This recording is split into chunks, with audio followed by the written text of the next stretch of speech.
Blaming others for your problems is a complete waste of time. When you do that, you don't learn anything. You can't grow and you can't mature. Thus, you can't make your life better. In my 3 decades as a professor and clinical psychologist, I've learned that there are 2 fundamental attitudes toward life and its sorrows. Those with the first attitude blame the world. Those with the second ask what they could do differently. Imagine a couple on the brink of divorce. They're hurt and angry. The unhappy, bitter husband recalls the terrible things his wife has done and the reasons he can no longer live with her. The harried and disillusioned wife, in turn, can describe all the ways her husband let her down. Each has a long list of necessary changes for the other person.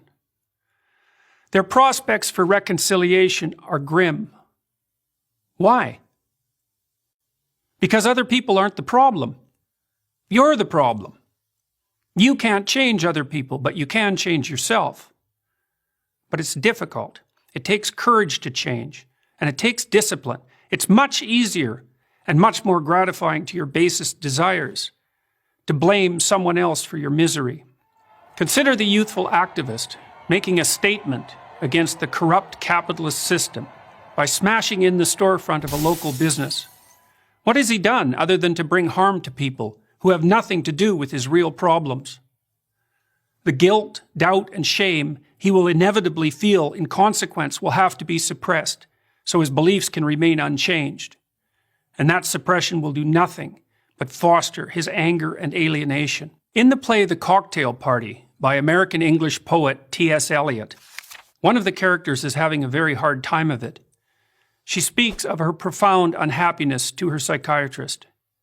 She tells him that she hopes her suffering is all her own fault. Taken aback, the psychiatrist asks why. Because, she tells him, if it's her fault, she can do something about it. If it's in the nature of the world, however, she's doomed. She can't change everything else. But she could change herself. Now, there are people who seem to be consigned to a terrible fate, but most of us aren't. Most of us have a chance to make our lives better. But how? Start small. Ask yourself a few questions. Have you taken full advantage of the opportunities offered to you? Are you working to your fullest capacity at school or at work? Have you, in other words, set your own house in order? If the answer is no, try this. Stop doing what you know to be wrong. Stop today. Don't waste time asking how you know that what you're doing is wrong. Inopportune questioning can confuse without enlightening and deflect you from action. You can know something is right or wrong without knowing why. Start paying attention. Do you procrastinate, show up late, spend money you don't have, and drink more than you should? It's not a matter of accepting some externally imposed morality. It's a dialogue with your own conscience. What are you doing that's wrong from your own perspective? What could you put right now? Get to work on time. Stop interrupting people. Make peace with your siblings and your parents. Diligently utilize everything you already have at hand. If you do those things, your life will improve. You'll become more peaceful, productive, and desirable. After some days or weeks or months of attentive effort, your mind will clear. Your life will become less tragic, and you'll become more confident. You'll start seeing right from wrong more clearly. The path in front of you will shine more brightly. You'll stop getting in your own way.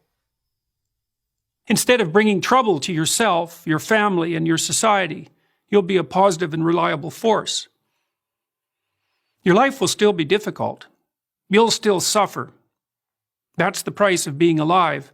But maybe you'll become strong enough to accept that burden, and in that fashion, even come to act nobly and with purpose. The proper way to fix the world isn't to fix the world. There's no reason to assume that you're even up to such a task, but you can fix yourself. You'll do no one any harm by doing so. And in that manner, at least, you will make the world a better place.